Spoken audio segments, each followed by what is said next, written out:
Silksong has more enemy variety than Elden Ring, but what's the point of crafting hundreds of meticulously animated foes if players habitually ignore them? Simple, you lock them in a room until they respect them. We're all guilty of running past enemies to get back to the boss fight in Soulslikes. After all, if we've just lost all our souls, we're sure as hell not going to risk losing them permanently because we died to a grunt. This can lead you to try to avoid most enemies in Soulslikes, as you don't want to gamble with your souls against a threat that isn't mandatory. I'm certainly guilty of grinding runes from the most lucrative enemies in Elden Ring, and then speeding through the mountaintops of the giants for my own sanity.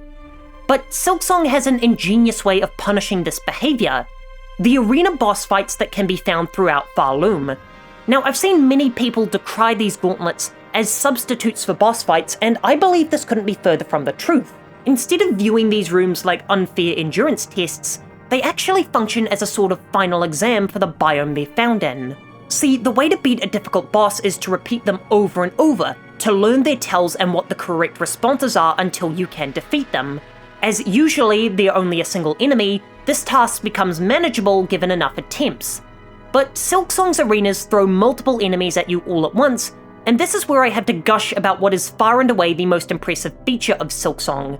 The sheer amount of enemy variety in this game is unlike anything I've ever seen outside of a turn-based RPG like Pokemon, where the majority of Silksong's enemies have multiple attacks with multi-hit combos. This is an insane achievement for an indie game, 7-year dev cycle or not. Now, since Silksong offers such robust agility, it's a relatively simple task to weave your way through these enemies on your way to the objective.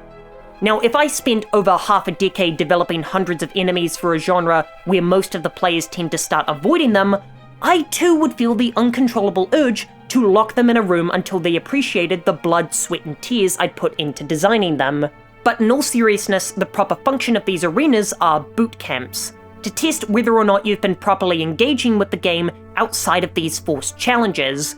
Because if you've been dueling with most of the enemies you've come across during exploration, then these rooms are significantly easier, as you'll have already acquired the skills to surpass them. They also serve as proper training for Act 2, where enemies are frequently found in groups where you have to dance with multiple partners at once.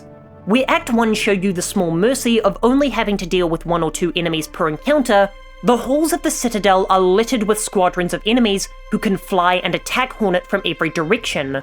By also forcing you to learn the tells of basic enemies, Silksong instills a proper respect for them. Since these aren't bosses or forced fights, few players are going to take the proper time to learn the correct responses for mere grunts. Yet just like the bosses, even the most feeble foe has a lovingly animated telegraph for you to master. And like I said, designing all these enemies must have been excruciating, so if players weren't forced to engage with them, I'd imagine Team Cherry would lose their minds. However, where most boss fights in Silksong are mostly tests of skill and finesse, the gauntlet-like nature of the arenas makes them primarily tests of endurance, which is an essential element for any Souls-like. Learning to manage your limited healing charges is the key to success in all of these games. In fact, it's more so in 3-dimensional Souls-likes, where you also have to balance stamina and possibly mana. So by throwing waves of enemies at you, with no indication of how many are waiting in the wings, also instills the lesson of preservation. And here in Silksong, resource management is perhaps the single most difficult aspect of the game, because Silk is used not only for healing, but also dealing extraordinary burst damage through Silk skills, though this is somewhat mitigated by the tools. It not only becomes the game's most essential resource, but also one that's constantly depleted due to its near universal application.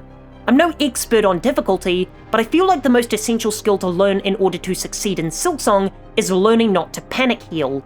Being able to operate under high pressure situations is key to mastering the blitzing pace of Silksong's battles, which is reflected in how the bosses have no health bar and how the arenas give no indication of your completion progress.